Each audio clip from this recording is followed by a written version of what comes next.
بسم اللہ الرحمن الرحیم۔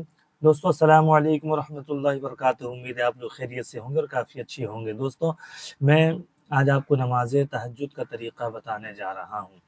نماز تہجد بڑی فضیلت والی نماز ہے۔ سب سے پہلے میں آپ کے سامنے فضیلت عرض کرنے کی سعادت حاصل کروں گا۔ نماز تہجد ایک نفل نماز ہے جو اللہ تعالیٰ کی خاص قربت حاصل کرنے کے لیے رات کے آخری حصے میں پڑھی جاتی ہے۔ یاد رکھیں، رات کے آخری حصے میں اس نماز کو پڑھی جاتی ہے۔ اس نماز کو دن میں نہیں پڑھی جاتی، اس نماز کو رات کے آخری حصے میں، یعنی فجر کی نماز کے پہلے، عشاء کی نماز کے بعد، یوں یاد رکھیں آپ۔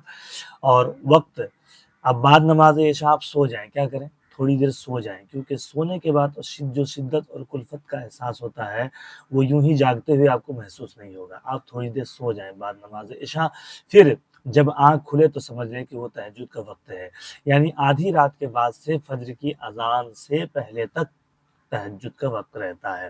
آپ نیت یوں کریں: نویت ان اصلی للہ تعالی رکعتین صلاۃ التہجد متوجہ الی جہۃ الکعبۃ الشریفۃ، اللہ اکبر۔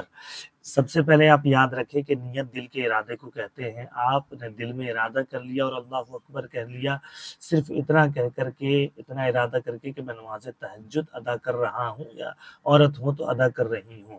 اگر آپ اتنی نیت کر لیں اور ارادہ کر لیں، اس کے بعد اللہ اکبر کہہ لیں، آپ کی نماز ہو جائے گی۔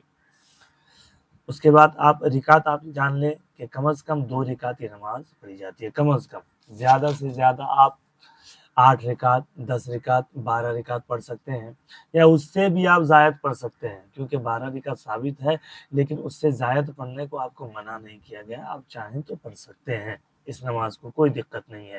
طریقہ: جس طرح آپ دوسری نمازیں پڑھتے ہیں اسی طرح آپ ادا کریں۔ جس طرح 2 رکعت والی آپ دوسری نمازیں آپ ادا کرتے ہیں، یاد رکھیں اس نماز کو 2 رکعت کر کے آپ کو ادا کرنی ہے، تو جس طرح 2 رکعت آپ دوسری نمازیں آپ پڑھتے ہیں، جس طرح آپ اس کے ارکان کو ادا کرتے ہیں، ہو بہو آپ تہجد کے نماز کے ارکان کو بھی ادا کریں گے۔ جس طرح آپ دوسری نمازیں پڑھتے ہیں اسی طرح آپ ادا کریں۔ کوئی بھی سورہ چاہیں آپ پڑھ سکتے ہیں، کوئی قید نہیں ہے۔